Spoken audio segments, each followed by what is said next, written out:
with all due respect, I think some people need to have a little look at themselves and get a grip. You're going to get a bipolar reaction to Gino from me here. We've got Clint Hurt up in the booth, seeing the whole picture from a bird's eye view. We've got Waldron on the sideline. It feels a bit like Waldron's doing his drag racing in his Range Rover and then doing his off-roading in his Ferrari at the moment, because he's got... I like it. Ooh, I like that. Get that on Twitter. Get that on Twitter. Ladies and gentlemen, Seahawks and football fans everywhere, a very warm welcome back to the We Talk Seahawks podcast. I hope you're all doing well. That was a bit frustrating, wasn't it? Dearie me, 17-13. Oh, that was a right kick in the teeth coming off the bye week. Ready to get back into it. Confident, even though I did say before the bye week I felt we were going to lose. Come game day, I thought we were going to win. Come the end of the game, I thought we were still going to somehow pull it out of the fire. And it just didn't happen for the Seahawks for a multitude of reasons that we're going to get into tonight. Lots of different opinions flying around the room, flying around the Seahawks Twitter world, or X world, as we've got to kind of call it now. That sounds like a shit theme park. But other than that, we'll just get straight into it. Pez, how are you doing, mate? I'm good, mate. Frustrated. I think today is a good day to record because I've eventually calmed down with my frustration on Gino, but I don't want it to overweigh the positives from that game. It's the weirdest game for losing. I actually am happier after that game than any other game this season. You are mental. He's just, I don't even know why, because it was so frustrating. We had 3 chances to just kick a field goal, just do anything, just get us the points to win that game. And Gino just bottled up. He just bottled up. But other than that, that defense, man, gets me so excited. Yes. I said it a couple of weeks ago. I made a comment on if the defense, when we were giving up loads of yards in the air, the defense, if it's stopping the run and giving loads of yards up in the air, one thing we've always been good at is stopping yards in the air and not good at the run. If we're already doing something we're really bad at, we always become stronger as we go along. This is why you're positive, Pez. Mitch, yes. How are you doing, mate? Yeah, really good, really good. I actually echo some of the things Pez has said there, weirdly, which is not usual for me. But I will pick a few of those things out. I'm feeling good. I'm feeling quite positive. I think this was, I mean, when you look back at who we've played, other than the Lions, we haven't really had a proper test of this new defense.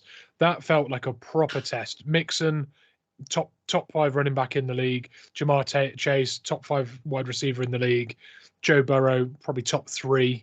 You know, this wasn't a drill. This was us testing ourselves against one of the best teams in the league, and we gave ourselves lots of opportunities to win it, and we were the only people stopping us from actually winning it, not necessarily the Bengals. So I actually feel now like if we make some slight tweaks to some of our play calling, some of our looks on offense, we actually could seriously kick on from this loss.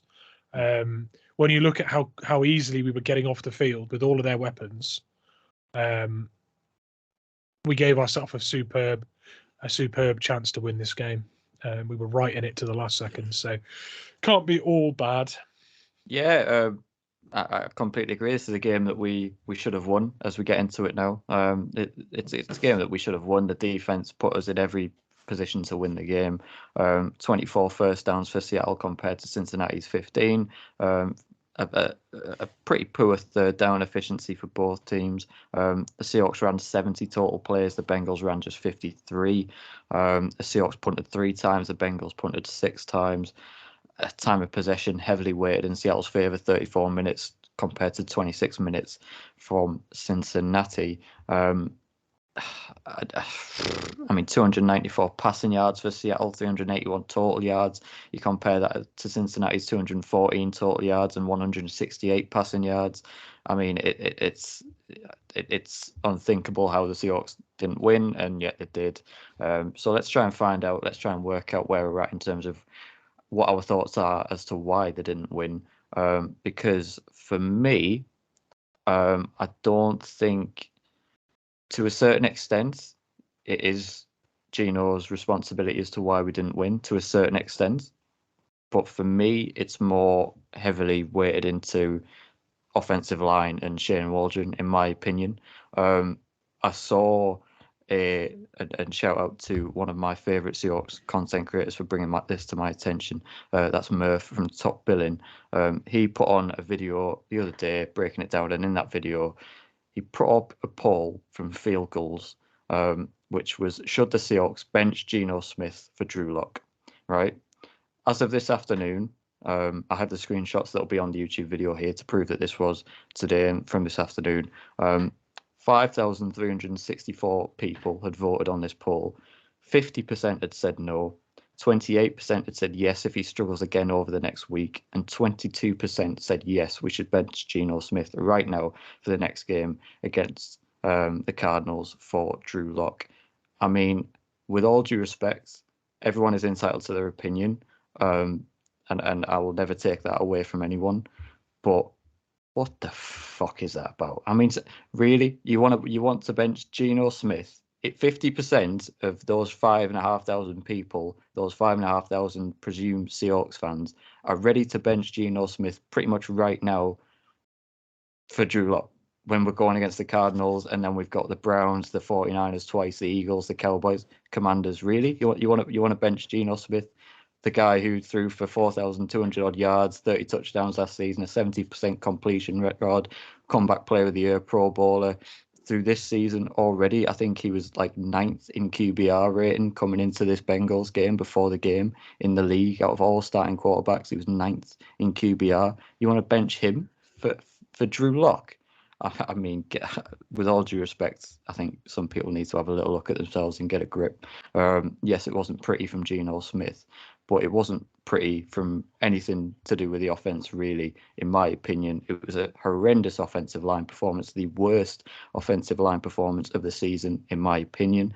Another little nugget here. The Bengals pressured Geno Smith 20 times, according to ESPN, and that is their most in a game since week 7 of 2021. Obviously, we allowed 4 sacks and 13 quarterback hits as well. What realistically do you expect Geno to do when he's getting pressured practically on every single throw? Yes, he was holding the ball for a little bit too long at certain periods. I'm not going to deny that. But he effectively had a man staring him down in his face on every throw, pretty much. So the offensive line was horrendous, and then Shane Waldron, in my opinion, was horrendous too. I'm sorry, this is turning into my little rant of the opening segment here, but I'll just get it off my chest and then let you guys come in, because Shane Waldron, again, one of his worst games for me. I said in the Discord right at the end of the game, I said fire him. I'm not going to sit here and say fire him now after I've slept on it for a couple of days. But he certainly needs to book his ideas up, because the play calling just made zero sense to me. Mitch has got a decent nugget that I'm sure he'll share with us all in terms of how we distributed the players in that game. But it was heavily weighted in the past, certainly in the second half. If you have a battered up offensive line, and yet you're calling plays that take too long to develop. Look at the way the Bengals play. Look at the way the 49ers play. The 49ers don't take deep shots down the field. It's quick. It's fast throws, quick throws underneath. It's not long developing plays. They don't ask Ayuk, McCaffrey, any of their receivers, Samuel, to go on long developing plays that take too long to develop. Behind a poor offensive line, which it was, you need quick stuff. You need quick, sharp stuff. Ball coming out of Geno's hand in under a second. Don't give him the chance to hold on to the ball for too long. When we were down in the red zone at the end of the game, that very last play of the game, it was like 4th and 8, you're asking Lockett to run practically a 12 to 15 yard route to the corner. DK's gone on a route that required him to do 2 or 3 moves to get to his position. Then you've just got guys out in the flat. It takes too long. Geno hasn't got time to do these nice, long developing, beautiful plays behind this offensive line. And another thing about Shane Waldron in the red zone, I'm sorry, yet again, I'm monopolizing this conversation so far. I will bring you in, but can I just remind everyone, we have a 6'7" tight end in Colby Parkinson who cannot for the life of himself get a target in the red zone and nigh on the field most games anyway. If you produced Colby Parkinson to 31 other competent, offensive coordinators worth their salts and said, "What? Here's a 6'7" tight end who didn't drop a pass coming out of college as when we drafted him. Here's a 6'7" tight end. Where would you use him? Where's the best you could get out of him? The red zone, obviously. Throw it up to him." And yet we don't even try it. We don't even try Kobe Parkinson and yet a 6'7" tight end. Trying stuff to Jackson Smith and Jigba, trying stuff to Tyler Lockett. I know Lockett's reliable, but when you're struggling and just need a touchdown at the end of the game and nothing else is working, what better play than just chucking up to the corner of the end zone, quick 1 second out of Gino's hands and chuck it up and go and ask Kobe Parkinson to go and moss one of their corners. I mean seriously. So I hated his play calling. I hated the offensive line play, and for me, Geno Smith did well to complete 27 for 41 of his passes. Yes, the 2 interceptions are poor, especially the one to JSN. It's poor, but I think that's just a desperation throw at that point. He was frustrated, nothing was happening, and it was just a desperation chuck up there to the end zone. So for me, yes, Geno, not great, does need to take some accountability, which, to be fair to him, he did straight away after the game, as he always does. But I think fingers need to be pointed more heavily at the offensive line play and Shane Waldron. And what the fuck did we sign Jason Peters for as well? Over to you. I'll just say I agree with I'll agree with pretty much a lot of what you say, except for me personally, I do put this on Geno a lot more. Yeah, the play calling wasn't great. At the last play of the game, and this is where I kind of put it on Geno, and it's like kind of not like it's all his fault, but we said something before we came on to record. Mitch made a very good point where he said it just looked like Geno lost confidence in himself. And that last play of the game, when you see the still of it, and I know it can be a bit misleading sometimes, but if you compare the last play of the game where Colby Parkinson was in the red zone, he'd already beat his defender. Geno was already staring directly at him before there was a guy near him. Obviously, it's a still, so full speed, bit different. But the interception to JSN hadn't even, again, it's a bit like it is on Shane Waldron for these long developing plays. I totally agree with you on that.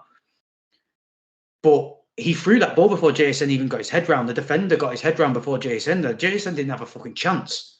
The defender was already reading it.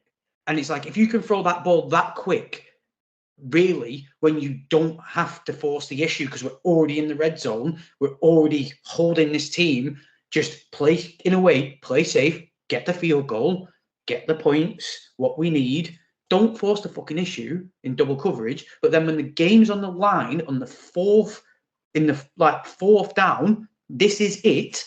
To see the separation Colby Parkinson had on his guy, Geno got that ball out to JSN fucking rapid. Why couldn't he do that there? And it's kind of like a bit harsh because it then comes back into what Mitch said. I think by that point, Geno was just a little bit fried and his confidence was a little bit shot to what he could actually be to do. I think he what's the right word for it? He kind of stalled in the moment. Like he kind of almost doubted himself for a split second, and that split second cost him because he got wrapped up. It's like fourth down, mate. Like, it doesn't matter what the fuck you do by this point. Just fucking do it. Like, you know what I mean? But other than that, I then will defend him. This is my weird... You're going to get a bipolar reaction to Geno from me here.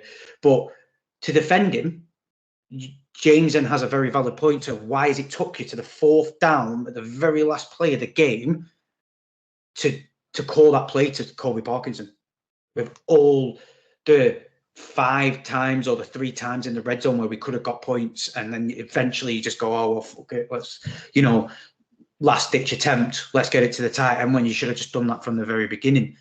But for me with Geno, it was he He had these games last year.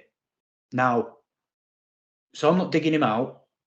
Last year when he had these games, he came back the next game and he showed the awareness, the improvement, understood what he did wrong. And that was sitting in the pocket for far too long. I had a really good conversation with one of our followers on Twitter where he was like, did you watch the same game as me? That whole line's broken. Like, that whole line was shot to shit. I was like, I agree. But where's the awareness? Where's the sense of, your whole line struggling? Don't just stand in the pocket like you've got all day in the world to make a play happen. Then bring Waldron into this. Them long developing plays are shit because that didn't help either. Waldron should have seen that the old line was struggling and started dialing up some quicker stuff. But Gino, on the other hand, should have just looked at it and gone, I need to make something happen, like he did in the fourth quarter when he started using his legs and scrambling around the place, getting on his toes. Like, he should have had, for me personally, he should have had the awareness a lot earlier in that game to go, my old line's getting beat up here. I need to start getting a bit active and a little bit mobile here. You just need to, he doesn't do much. He's just very effective when he does it. And he didn't. And that really frustrated me in this game. It's like, Gino, wake up. You can come out after the game and put it all on yourself and this, that, and the other, but wake up in the game, mate. Wake up in the game. See that your old line's getting battered. Start improvising. Stop being essentially a system quarterback where, right, I've been told to do this play, so I'm going to do this play. If fucking shit's broken down, just go and do something. And he's capable of doing it. That's my frustration. He's capable of doing these things. And he just, in my opinion, he just let himself down with it. Because he showed it in the fourth quarter, that one drive when it mattered the most, he was running all over the gaff. It's like, do that in the fucking red zone, mate. We're clearly shit. Do it in the fucking red zone. Make something happen. Like, you're the leader. I don't give a shit what anyone says. The whole get Drew Lock in. Really? Gino threw 2 interceptions this game. Now, Drew may have shown some improvements, but if you want to see 3 a game, maybe bring Drew in and then let's have some fun with that situation. You know what I mean? Like, it just, it really, it's frustrating, isn't it? I think another problem. Sorry, just on the flip side to my rant, I very much expect Gino to not do that again. He better not. And it doesn't matter about the Cardinals game. Anyone who's listening, we're going back to the Cardinals because he's going to dice them fucking idiots up. Ken and Charbonnet are going to destroy them. Like, we're going to dummy the death out of them. Don't get overexcited. Just stay numb. Remember this Bengals game. And then when he does it against the Browns, I'm confident. I'm going to back him. I'm going to put my neck out on the line for Gino and say, if we struggled against the Bengals D-line, Gino is going to remember this for the Browns, because if he doesn't, Jesus Christ, that's going to get ugly a lot quicker. We need Abe Lucas back for that ASAP so we can have the bookends for the Meant Browns. to be back this week, is he? No, not this week. I think it's pushing it for this week, isn't it? So I think it's more likely to be the Browns. Pete said originally, he's not actually injured. Yeah, well, I mean, he had knee surgery, so yeah, we all know what Pete can be Super like. Pete, Mitch, crackhead, mate. What is your thoughts on this? Where do you stand? Well, I'd like to react to what both of you have said, but those rants were long, and I'm not going to have a chance at addressing all of the points. But there were some really good ones in there to talk about. That final red zone appearance that we had, there was a first down on offer there. And when you look at the fact that our last 25 snaps in this game, our last 2 drives, there were 3 runs and 22 throw plays, right? No pass, no run pass options, no RPO stuff, and no play action, right? If you look at this from, imagine you're the Bengals D line, right? And you're on the 23rd or 24th, 25th play of that stretch of 25 plays where there's only been 3 runs, right? And you've been having a bit of joy against the offensive line. You've been beating your man, getting pressures and sacking the quarterback. The absolute best thing you could see is consistent dropbacks and passing plays, because you know what's going to happen. You're going to be in that backfield every time. You're going to live in there. You know, if you stay true to the running game and you mix that up and you do 70% or 60% running plays, which is our identity, by the way, you can't just blitz with abandon, because if it's a running play, you've given up a first down, and guess what?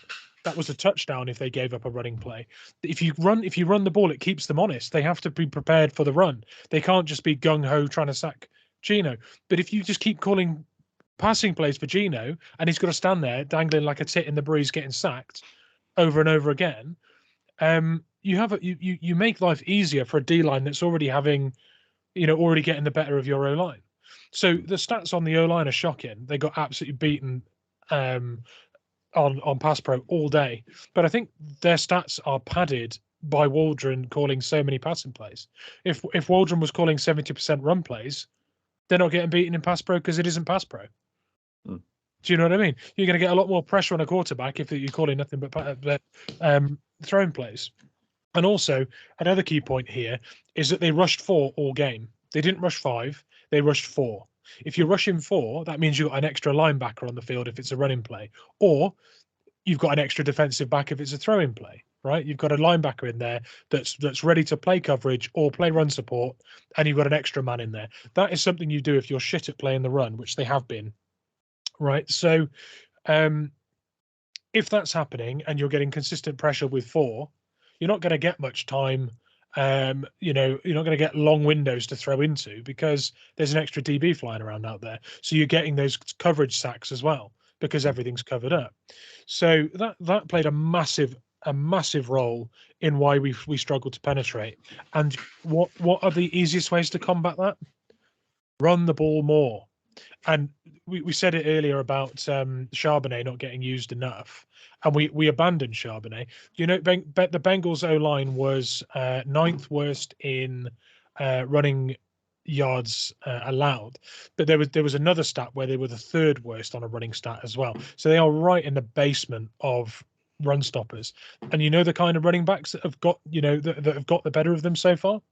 Power backs running up the gut, because they constantly rush 4, and if you beat their blitz by running a gap that isn't being blitzed, you're toasting them, right?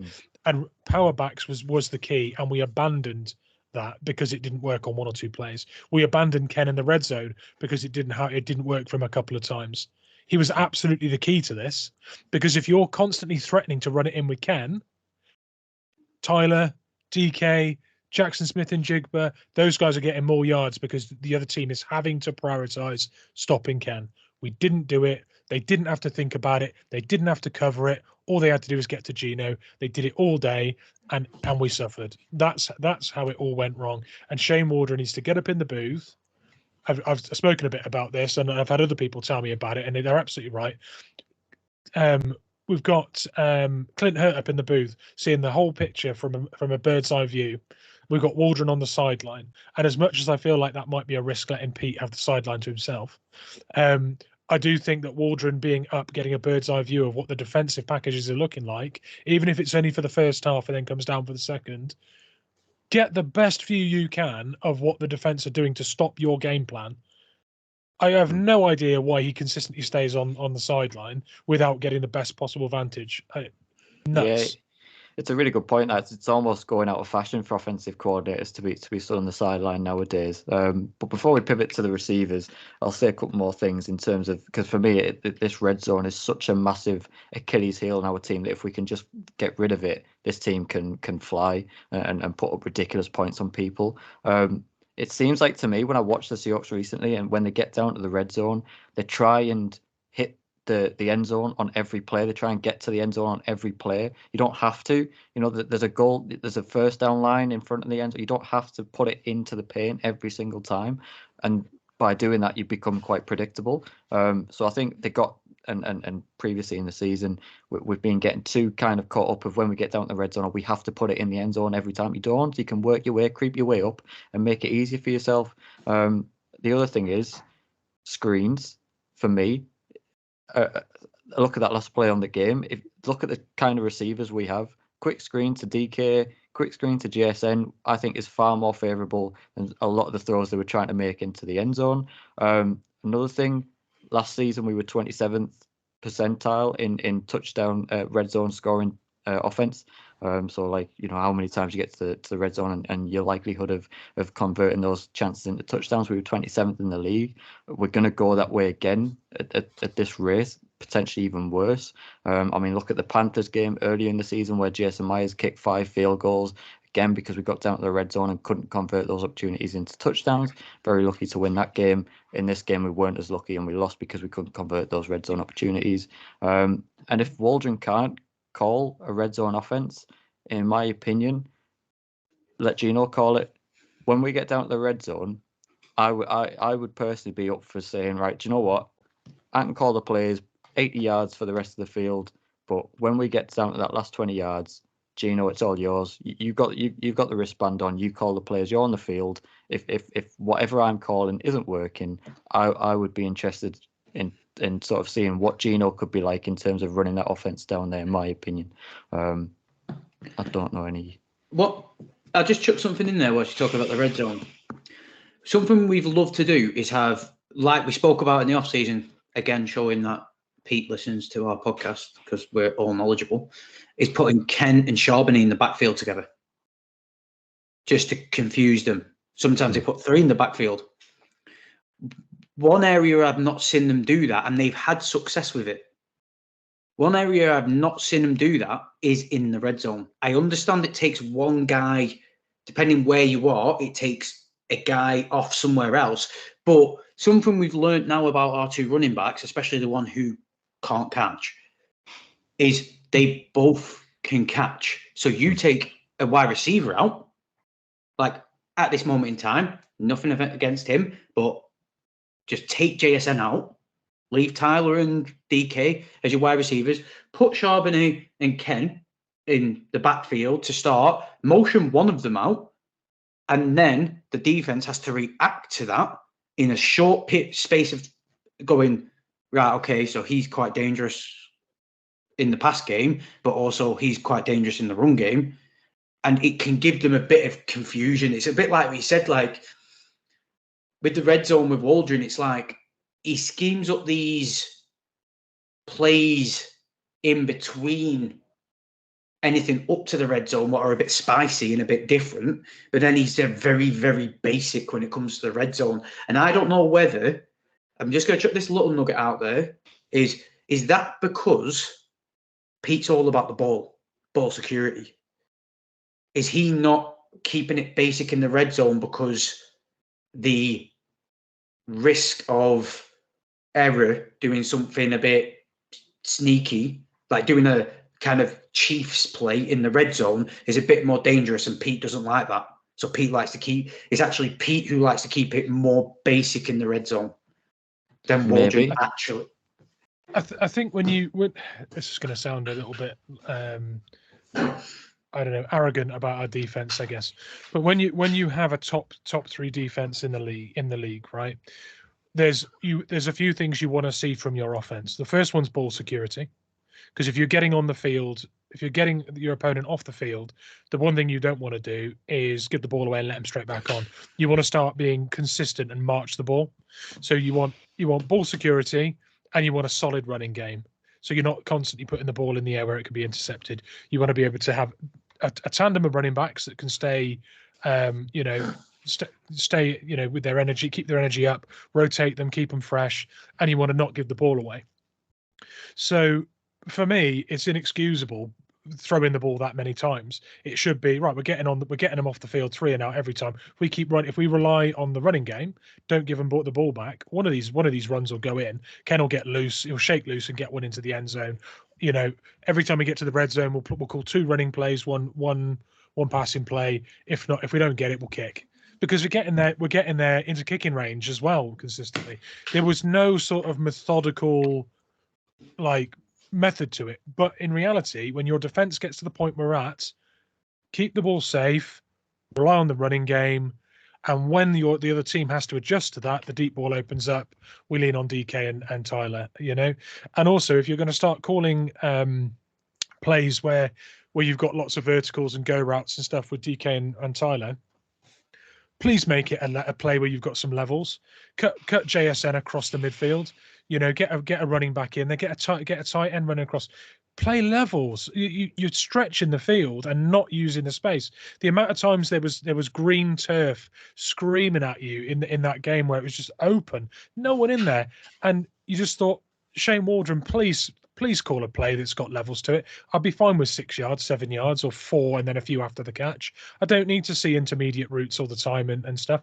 We simply didn't mix it up enough, and we didn't lean on the run game enough. And I'll say one other thing that I was going to say earlier when we did our little rants at the beginning. I forgot to mention this, right? Gino's had, I think, 3 interceptions this year. I think it's 3. Mm-hmm. 2 of them to JSN, trying to force the ball into him. We've seen a lot of the ball forced to JSN. 2 out of 3 forced to JSN when it just wasn't on yet. It's like it was scripted and said, JSN's on the field. Let's get it to him on this play. He's going to run this route. We're going to throw it to him there. They haven't quite been on the same wavelength. There's other things open. Take that might be your hot route. That might be the hot route. That might be what's schemed up for you. That might be what they've told you to do. I don't care. If there's a tight end open for 10 yards, take that.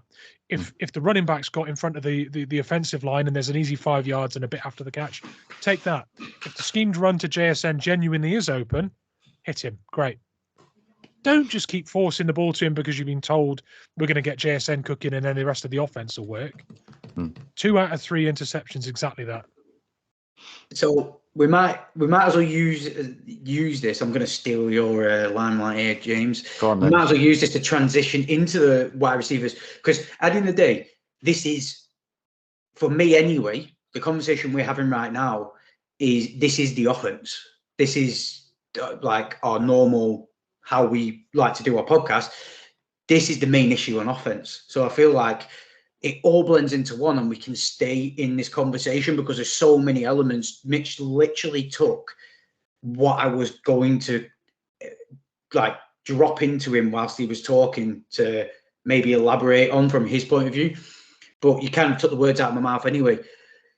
With Waldron and Gino, I think this game, I said it in the bye week. I said, you're going to see JSN have a lot better of a game against the Bengals because they're going to have a week off.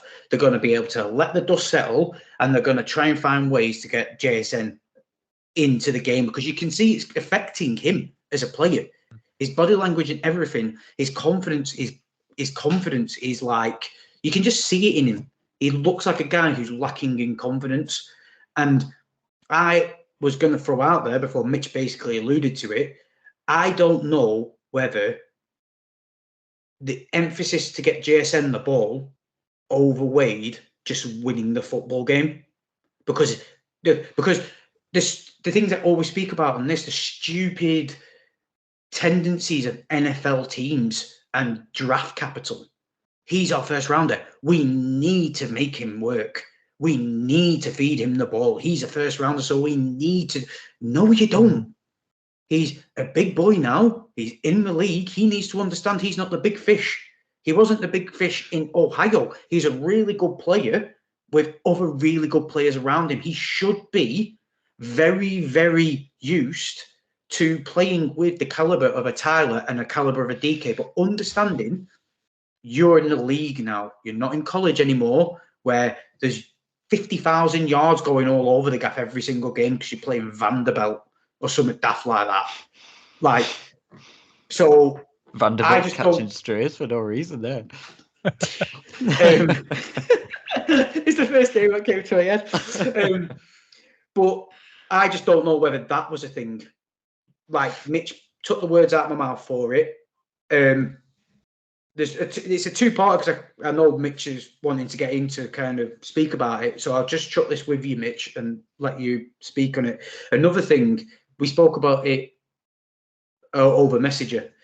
That still that came out of JSN looking wide open and Gino staring him down, again, looking very gun-shy to throw that football.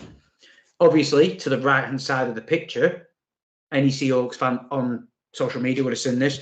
The guy he was tracking Gino. He's looking at his eyes. He knew exactly where it was going. But then that goes on before we came on to record. Me and James kind of agreed on. But the defender is on the other side of JSN. JSN, to me, his body language is more going to the sideline. Now, there's no reason why Gino couldn't have thrown it over his other shoulder away from the defender, what gives JSN the time to get the upper hand in that play. And that is what he's good at. He was really good at college at contested catches. Now, another thing I'll throw in there is for Pete Carroll to pinpoint that play and said, we've been waiting for that play. We were waiting for that play all game and we missed it, means Gino missed it. And I sensed frustration out of Pete in his post-press conference that something was really niggling him. And I personally put that on, I think Gino pissed him off because you read everything about that game. That is a Pete Carroll game. If you've ever seen a Pete Carroll game without the establish the run element of the game. And I think they're the two things that really angered him. If we'd established the run in that game, that play was open. But you don't have that deep safety. You don't have the deep safety there on that play if you've established the run because he's down in run support. He was there for the deep ball and he was closing on it as soon as he saw Gino look at it. And you're right in what you say in that the only way he completes that is if it's a back shoulder throw and he takes him towards the sideline for a toe tapper and cashes that in. It doesn't make it the touchdown play they designed it to be because there's a high safety there that's already closing on it. If he throws it to his right shoulder, it's contested, possibly intercepted. And there's another factor here that we haven't thought of, right? They've schemed that up for JSN to get free there, right? Why is it not DK? Because the big part of the reason Gino didn't throw that ball and throw it in the bucket in front of his wide receiver, like you see with DK and Tyler, is because they're burners. JSN not a burner. They schemed up a play for JSN to get a touchdown for him, to get him cooking. They said, we're going to scheme it so we get a wide receiver open down the field, and it's going to be JSN. If they cared about they do care about winning, but if winning was more important than getting JSN that catch and that touchdown, that's DK. And Gino sees DK is faster than that DB. He is not catching him. Doesn't have to be a back shoulder throw. It is going right over him towards the end zone. DK's getting it. Or Tyler. They schemed it up for JSN. JSN wasn't suitable for what Gino saw in that moment and didn't take it. So could I just chuck another idea out what I've had about this and not say that JSN wasn't suitable for it, because you saw in college he can do that. Yeah, he can. Do you know what I genuinely think it is? I've said it multiple times. The 7-Eleven always open bollocks. What Seahawks social media has to be the best social media in the NFL. They are amazing at what they do. But do you know what that play was? Was a lie to all the fans that Gino has a good connection with JSN. Because if DK or Tyler was on that route, what got intercepted, I am confident in saying either Gino wouldn't have thrown that ball or that wouldn't have been an interception, because the chemistry he has better with them. And then for him to stare down JSN and not throw that ball, what you said, Mitch, but I change the reason why he didn't do it is because he either doesn't trust him or he doesn't have the chemistry, because if it was DK or Tyler, he's unleashing that thing and knowing they're going to get it. I genuinely think there's a chemistry thing with these two. And doing what they're doing. I don't necessarily think it's chemistry. I think it's possibly trust. Right, okay. Chemistry and trust to me is the same thing. Trust is part of chemistry for me. And this is where I blame Waldron. Why is Waldron doing that? He watches them practice. Why?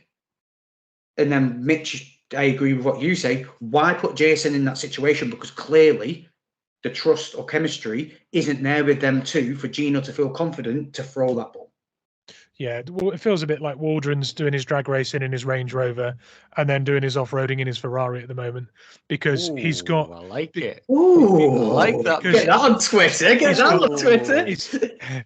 He's got fantastic weapons, but they're also tools for different situations, and he can honestly be using those weapons for different situations better.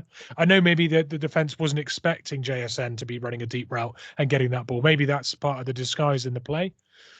But honest to God, if it's a burner running that route, Gino's not second guessing himself. He's dropping it over the top, and he's backing that player to beat the deep safety. That's not something that you trust JSN with at this stage, because it's not his forte. That the speed, the back shoulder throw is the only way he makes it work, and he missed his window to do it. He waited too long. That went. Didn't trust him over the top. Bottled out the play. It's still Gino's fault because he's waited and he's not taken it on or tried it. The back shoulder throw, if he takes it earlier, isn't interceptable by the deep safety because it's the other side of him. You don't lose anything. All you lose is a down trying it. But as soon as he thinks it's not out, it's not on, he doesn't try it, and then that's bottling it. Do you know what I just thought then? Do you know why that was schemed up for JSN? It's just clicked in my head when you said JSN can't do it. Isn't that the exact same play what JSN did in pre-season and got took down at the 1 yard line? I need to watch it again. No, it's but it's not. just clicked in my head. Isn't it a similar? Because scheme? JSN, no, it's not. Because JSN was, he cut that pass in pre-season on an out-breaking route, didn't he? And then he ran it. A lot of it was yak, and then tackled at the 1 yard line. What we're asking him to do there is receive a deep ball and on a back shoulder. I mean, he took a back shot. I think he took the back shoulder throw on the out. The back shoulder and then in a very contested situation. Yes, but as a quarterback, throwing a 10-yard pass back shoulder is different to launching one 35 yards with a defender break. You've got to be. You can back yourself to be accurate on a 10-yard bullet, but when you're launching it 35 yards to someone who's running away from you, not looking at you, there's a lot more that can go wrong in the time it takes between ball from hand to receiver, and also with the flight of the ball and people breaking on it. There's a lot more that can go wrong in that distance. But it's exactly what you said. It comes to trust, because Gino is probably gun shy with JSN because of that Panthers interception. Even though I've listened to people talk about that and said, that's on Gino. That wasn't on JSN, that was on Gino, but it doesn't matter, because a quarterback, doesn't matter how humble he sounds or how whatever he can sound whatever he wants. You're a quarterback. It's like one of the hardest jobs in sport. You have an ego and you have arrogance in that. So even though he could have been fault for that, the part of him will be like, yeah, but if that was DK or Tyler, I wouldn't have got picked off there because they know me. So I do genuinely think it comes into trust. I quickly say on the flip side to positive, one thing Gino has started getting is what you said, Mitch, about how he's using JSN. He's not using JSN on the run. He's passing to him, but not to his advantage. Yeah. He did it twice this game. Like, it was like a crosser, or whatever you use terminology for, a slant. And it was literally watching JSN in college, because I love it. When you've hit him perfect because he has that little skip when he catches the ball. It gets him in stride, and he immediately gets that field vision, and he picks his route instinctively through. He immediately. I don't want to. It's bad. It's bad to do this, but I'm going to do it. I'm sorry. In football, when in English soccer or football rather than American football, when you see a really classy player, they play with their head up. They don't, when the ball goes to their feet, they don't look at the ball in their feet. They take the ball in stride and they can see the field in front of them. JSN's exactly the same player as a receiver. He'll take the ball, he'll catch it. It won't even look like it's an effort to catch it. He's already got his head up. He already knows the soft areas he's going to angle his run towards. We don't put him in situations to use that because we hit him at the end of his route where that potential's gone, or we throw the ball to him behind the line and throw a horrible, horrible screen that we cannot do, by the way. We can't. We've never been able to do it, but we'll never learn if we don't do it. We talked a lot about JSN. Let's transition on to another receiver that we've alluded to a little bit, and then we'll get onto the defense. DK Metcalf, two-parter here for me. Penalties yet again. for the team. I said it before the bye week that I was getting a little bit worried about these mounting penalties per game. You know, we're pretty much leading the league almost in penalties per game. The amount of yards we're giving up and penalties we're giving up. Another 7 penalties in this Bengals game, and none more so really flash pointed and talked about than DK Metcalf's. He's just struggling to learn at the minute. A few little nuggets here. He's successfully committed more penalties each season that he's been in the league, bar his second season. So year in, year out, with the exception of his second season in the league, he's gained more penalties per season. And leading up to the Bengals game, he'd committed 4 penalties, which led all wide receivers, according to Football Focus. So before that game, and now with that extra penalty in the Bengals game, he may still be leading all wide receivers in the NFL for penalties.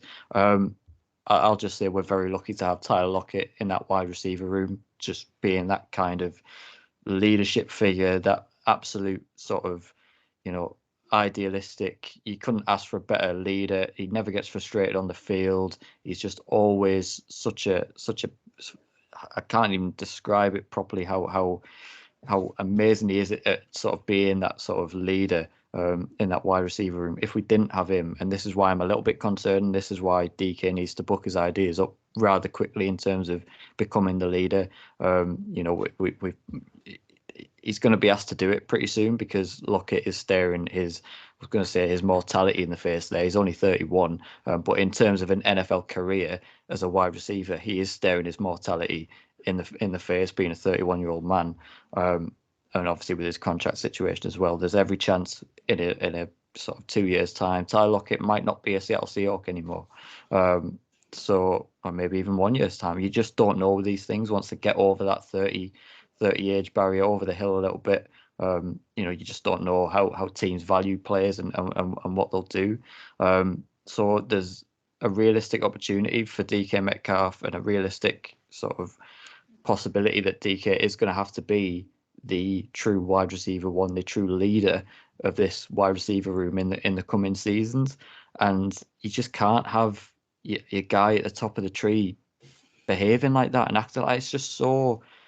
It just costs us all the times, and in games where we're trailing, you know, we were losing the game at that point, we're trying to get a bit of momentum going, and then just because he gets in his own head. With all due respect, it's a Bengals corner. Like, I don't even know who they are. They're crap.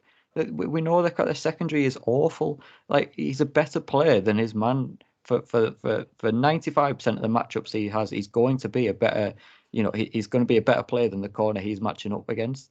So it's so unnecessary. That shove sets us back another 10 yards. When's he going to learn, Pez? Have you heard his reason to why he did that one? No. Right. So this is where I genuinely believe him, because if he does something intentional, he don't BS in his post-game press conference. He just says, I need to get better, or I need to do this. He said basically the reason he did that was because the sideline ref next to him didn't blow his whistle when the play's dead. So I never knew this, but when the main ref blows his whistle to thingy, all the refs do. And he said his ref didn't blow the whistle, so he thought the play was still live, right? I know you're shaking your head, because that's the bit I agree with. It's like, you're 40 yards downfield, mate. Like, he's walking away. He isn't about to make a play on the ball. You should be able to read that. Can I just interject here? We'll just say one thing on this point. There are 2 things he could have been flagged for on that play. One was unnecessary roughness, and the other one was illegal block in the back, because he was blocking towards his own goal line. He was blocking from the blind side of the player. So even if the play wasn't dead, he could have easily been given a legal blindside block or block in the back, because he hit him from the back. A lot of these fouls from DK Metcalf are insanely cheap shots that are against players that are not even looking. Seriously, if you believe that he was making a play that he thought was a legal play, and in the interest of obeying the rules and gaining an advantage, no, It's not. That's it's not how not, you make a block, is it, Mitch? No, it's not. You block. You block from the front or the side. You don't run back. You don't go past your man and then come back and block him from behind, facing your own goal line. It's a flag either way. If it's not one, it's the other. I do get all that, and I agree with you. I'm just saying what he said. Yeah, like I know he doesn't normally mince his words. He just doesn't want to get fined again. Yeah, he doesn't normally mince his words, but yeah, it literally. Christopher Kidd said it perfect on his podcast. I'll quote him. I don't want to steal his bit, but it's basically he is a wanted man in the league.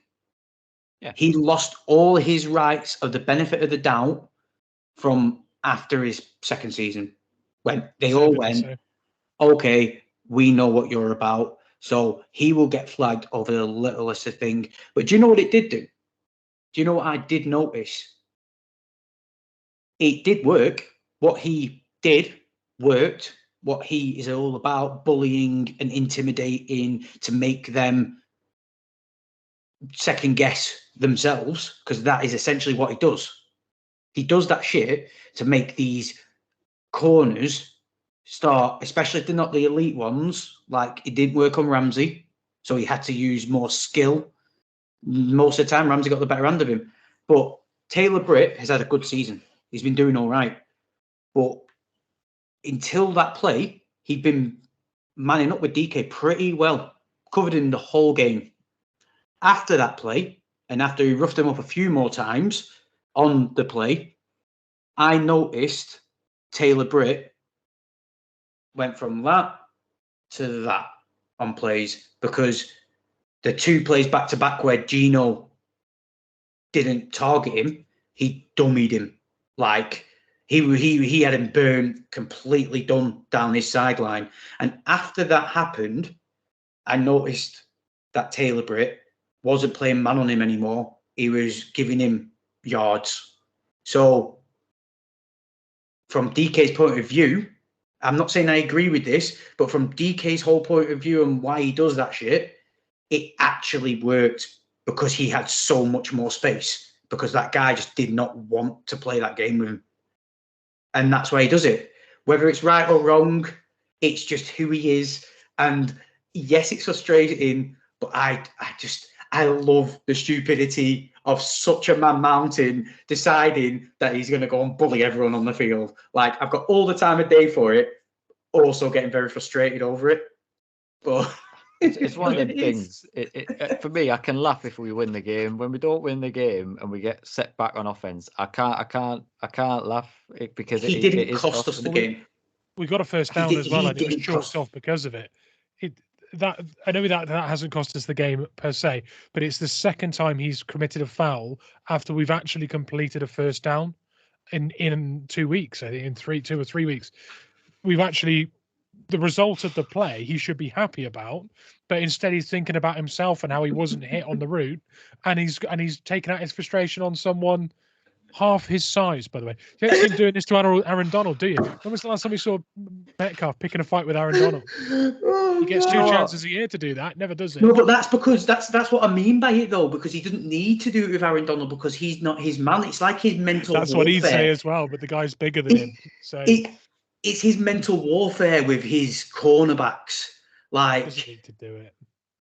He doesn't need to, but that's just his makeup. Do you know what it is? It's like either your best mate or your sibling who you love to death keeps doing stupid shit over and over again. Like your sister keeps bringing dickhead after dickhead boy back, and it just, and you just think, or your best mate keeps doing stupid stuff all the time, but you just can't help but love him. But you just think, would you just pack it in doing that? Because everything else about you is perfect. You just this one unnecessary trait that you have that just does my head in.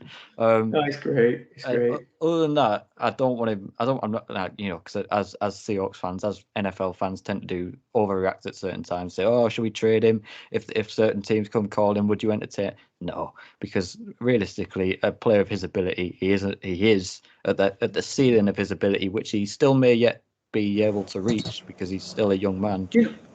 could be an all-pro receiver. You don't want him being traded to another team. I'll just quickly jump in there, and when we first started this conversation, do you know the first thing I thought? It's a shame because he's let himself down for how well he's actually playing this year. Mitch alluded to it a couple of weeks ago, and he is doing better. But he does this stupid shit, gets all rough and tumble, and that's all anyone talks about. My mate's a Chiefs fan. He goes, "Oh, DK's being a big baby again on the field," because that's all they show in the red zone. That's all you see from him. You don't see he's actually massively improved his game. He's actually one of the hardest wide receivers to defend at the moment. Like, genuinely, no bias apart, he's letting himself down because he is playing. This is probably the best I've seen him play in a season.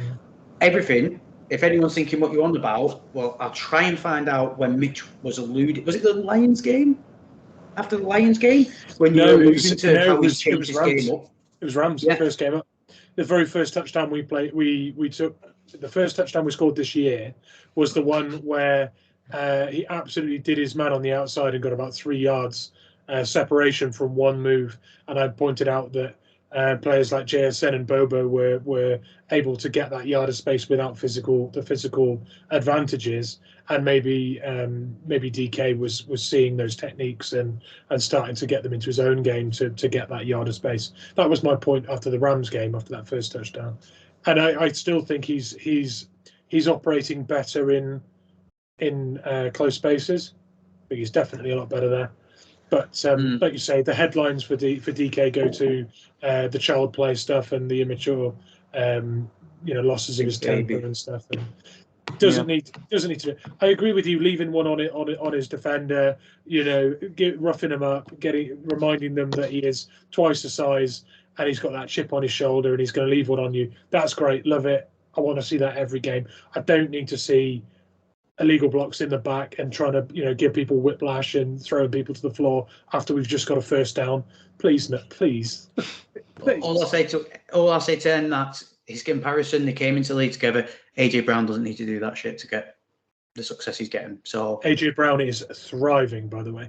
It's not even close to him right now. No, he's unstoppable.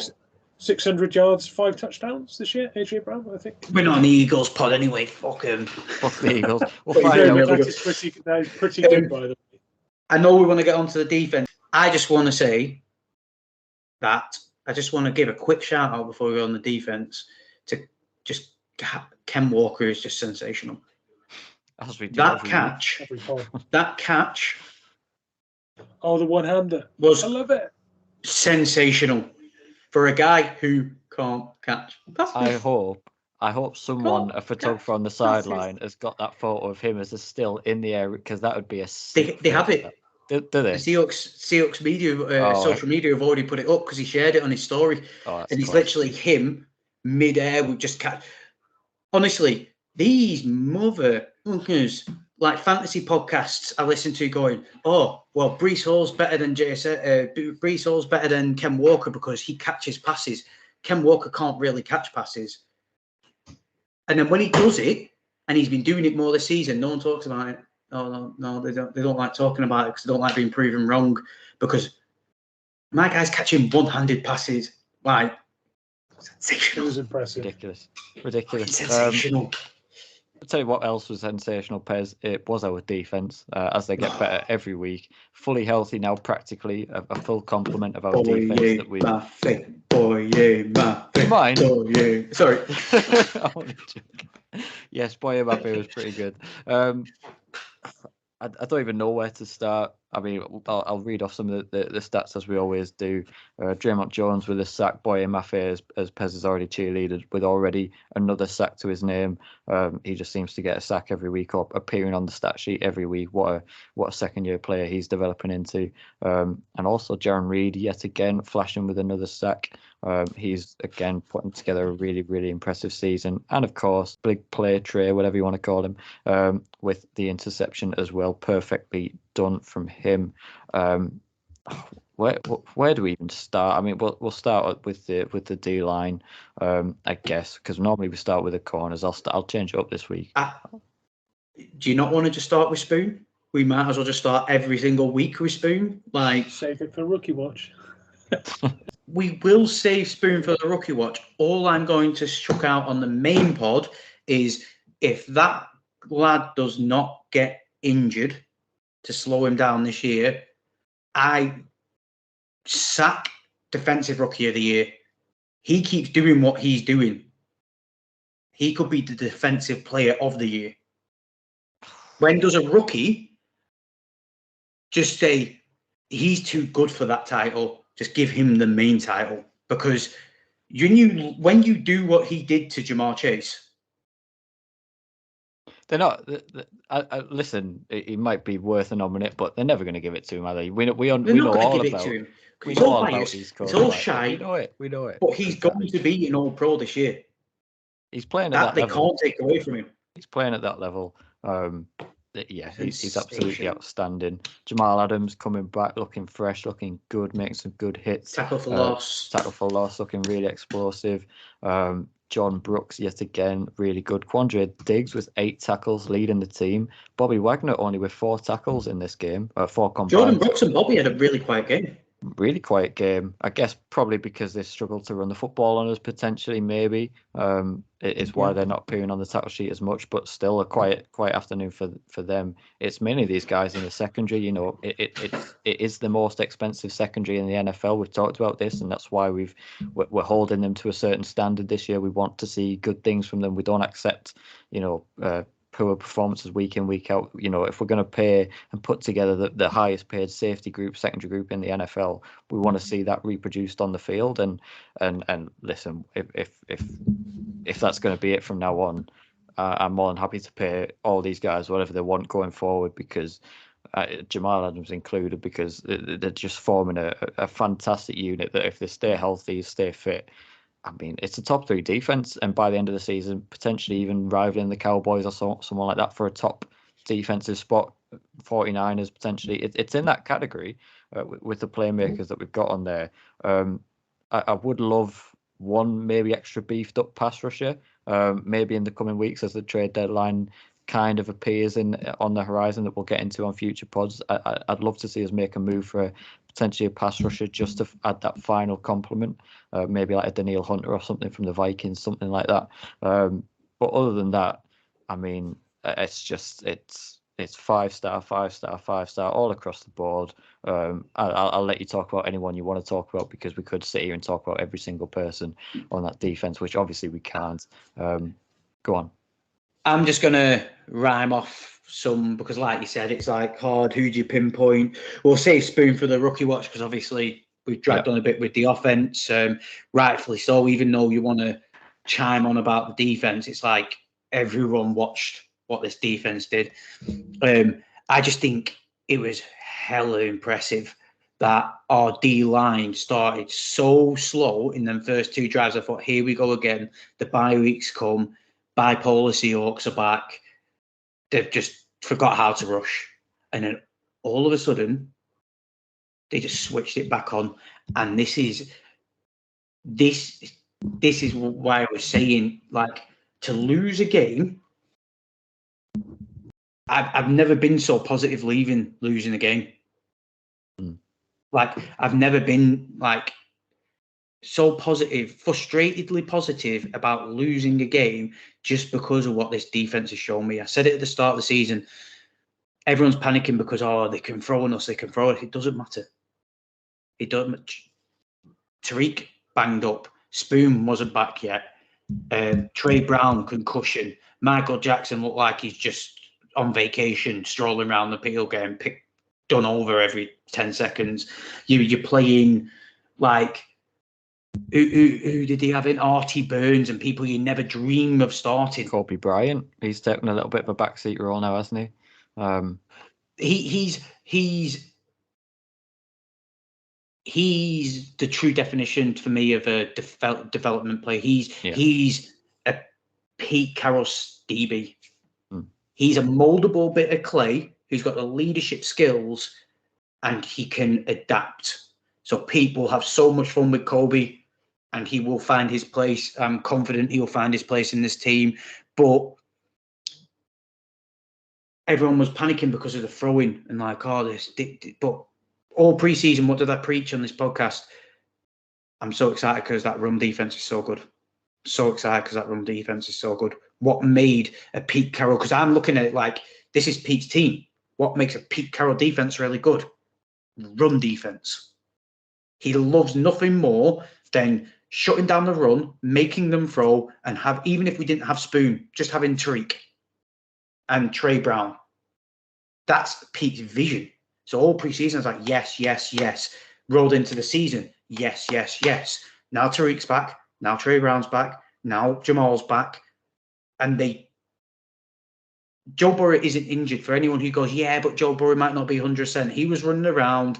He was doing his thing. He was comfortable, everything. And we shut him down. Mm-hmm. This defense is almost also as well. My last little bit, I'll let Mitch have his say with it, is one thing I've noticed with this defense as well is something I said when I wasn't on the pod the other week was violence of action. And one man who I look at in that organization who would basically preach violence of action is Clint Hurt. Everyone doubted Clint Hurt, but I genuinely believe now what you're seeing is he's got his guys, especially on the D line, because he's a D line guy. He's got his lads on the D line, and it's all about violence of action. I think you're seeing the Clint Hurt stamp on the defensive line. And I think that is going to be sensational, because if he's confident in his lads, like you saw 2 games ago, where they zoomed in on Julian Love and Jordan Brooks, and they were on the field and they were talking to each other. Whilst they were lining up, they were talking to each other, and they were clearly talking about what they've seen, and they changed something because people started moving around the field. I haven't seen a Seahawks defense do that with confidence on their own since we had like the Legion of Boom. Not comparing them, but I haven't seen that where the players just started calling their own shots on the field since we had them caliber of players. And this group of guys are that confident in each other that they are doing it themselves. I'll tell you what, you shouted out Clint Hurt there, and I'll bring you in, Mitch, here. I'll shout out Brandon Jordan, the pass rush specialist that they brought in from Michigan State this offseason. He'd worked with players like Jadeveon Clowney, Cam Hayward, Chandler Jones, Von Miller, TJ Watt, etc., etc., etc. Look at how excellent our pass rush has been so far this season. You've got to put a lot of that down to what you're seeing with Boye Mafe. How much is that down to this lad coming in as well? I mean, Derek Hall, all these players that are improving, Jaron Reed coming back and playing lights out. He's obviously having a fantastic effect on this D-line as well, Mitch. What's your take on this defense? I mean, I believe in our pass rush coach when he makes Taylor a better player, but we'll see if he can do that. That's the real test, because there's an edge rusher that's had the same trait all the way through, the same traits and moves all the way through college, and has relied on them at NFL level as well. If you can get him to realize his potential, he'll really show his class. That wasn't me throwing shade at Taylor. It sounded like it really isn't. But spicy. The point with that take is that there is a guy there with untapped potential that he can really help. If there's a player on the roster that he can really make a difference to, it's that guy. And there is never a better time than in his contract year. Right personnel, right scheme, well coached. That's our defense right now. You said it in the Discord and you preached it on the pod. And all I was going to say about Taylor was, we all know it takes him half a season to get going. And you know what? The way our D-line is at the moment, I hope he does the same again. Taylor, just chill out, mate. Take the first half of the season off, do a bit of cardio. Come in fresh. Yeah. And then come in fresh at the back end, because when we got that rotation going, come in, do your little special moves. Hey, and listen, you just be the specialist. Listen, someone has got to fill the role of LJ Collier. That he's like that massive void. Don't say it. Someone has to fill the role. Right, that's it. We're done. Hey, bringing LJ Collier up. We've got to leave. We've got to the LJ Collier derby this weekend. It's against the Cardinals, isn't it? That he won't be playing. Yeah, of course he is. All been very Of course he is. quiet on the Collier front, hasn't it? Yeah, It's almost like he's had little to no impact on that roster. He went on IR, didn't he? I'm absolutely certain that he's certainly he went on IR like pretty much straight away. Useless. As we predicted, yeah. I mean, this defense. I'll end on this little nugget as I've said to you guys off air, courtesy of Hawkmania on Twitter. So a lot of you guys have probably already seen it. But Seahawks cornerbacks Tariq Woolen, Trey Brown, and Devin Witherspoon all held Bengals star wide receiver Jamar Chase to 6 catches on 13 targets with a 46.2% catches when targeted. That's only the second time in Chase's whole career that he's been targeted 10 plus times and caught less than 50% of his passes being thrown at him. And the last time that happened was when he was a rookie in 2021. So that tells you a lot of the job that they've done on Jamar Chase, which, as we said in the early part of the game, they were giving him 5-10 yards at line of scrimmage, playing quite soft as well. So to get those kind of stats on Jamar Chase is just excellent. Joe Mixon held for 32 yards running on 12 carries, or 38 yards, whatever it was, on 12 carries. You compare that to when we think Ken's had a pretty quiet day and he's still got 60 odd yards and a touchdown, and it's just ridiculous, the talent that's on this team, the talent that is on this defense. I mean, I just hope it stays healthy, because that's the only thing that we know about this defense and certain players that we are tend to get sort of injury prone, and Jamal Adams, I just want to see him play consistent football, healthy football, because my God, this defense is absolutely electric, and they should absolutely feast on this Arizona Cardinals offensive line, on Josh Dobbs, because it'll still probably be Dobbs. I know Kyler Murray's coming off the it's definitely Dobbs. He's only activated his 21 days today, so there's no chance, especially with the defense.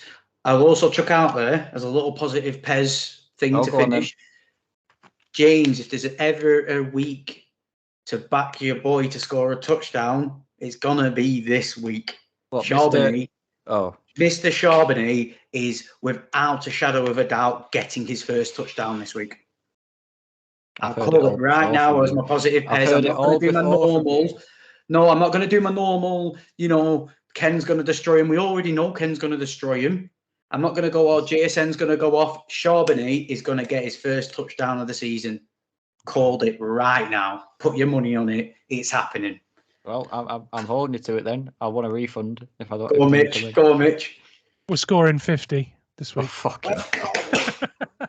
50 burgers going up against the Cardinals. 50 burgers up. I'm saying. A big fat 0 as well. 3 what? scores from the defense. Fuck it. You know what? I love it. Fuck it. Normally I'd take the piss out of you for being this kind of overly optimistic. But you know what? Last week was such a shit show on offense. I'm going to say we score 40, 50 points on them as well. Fuck it. They've got a lot of exercise and some demons to do this weekend. A lot of anger to take out. What a perfect team before you go against the Browns and the Ravens, 2 stout defenses. But Gino, and call it right now, he's going to dummy them Browns with PJ Dickard, fucking Walker's crisps at quarterback. Piss off. Pajama crisps. Oh dear. You'll get crumpled like a packet of crisps. Like it. I think that's good for me as well, Jesus. That is quite good for you, yeah. You're fucking knocking the standard up week in, week out. Yeah, let's put that Bengals game out of our heads, and let's hope that we come back next week with a very convincing win in the LJ Collier Derby. Thank you all, as always, for tuning in. However you tune in with us, we appreciate you all, whether you catch us on the audio waves or whether you are with us on YouTube. We love you all the same. We don't judge how you get our podcast. We just thank you that you are here. As always, you can find us on social media, Twitter. I keep calling it Twitter. I know it's X, but I'm sorry, X is such a shit name. Fuck Elon Musk. I'm calling it Twitter. Facebook, Instagram, TikTok. We're all there. YouTube, as you can tell. Discord, yes, I was getting there, Pez. Thank you very much. It's on our pin. It's on our pinned tweet, our pinned X, fucking YZ, whatever you want to call it. It's there. If you search We Talk Seahawks on Twitter, you will find the link to our Discord. Come in there. We're getting some new members in all the time. It's a really good place to come and chat Seahawks, and we won't shoot you down for your opinion because we're all thick as shit anyway. So everything we say turns out to be wrong most of the time. Anyway, you've lost the plot tonight, haven't you? Hey. if there's any week, this fucking Seahawks team has made me lose the plot this week. So yes, it's been a bit of it. My head's been in the clouds a little bit this. Effing and jeffing every 10 seconds. Effing and jeffing, but I've needed to exercise. I've needed to exercise some things this week. Go Hawks. Go Hawks.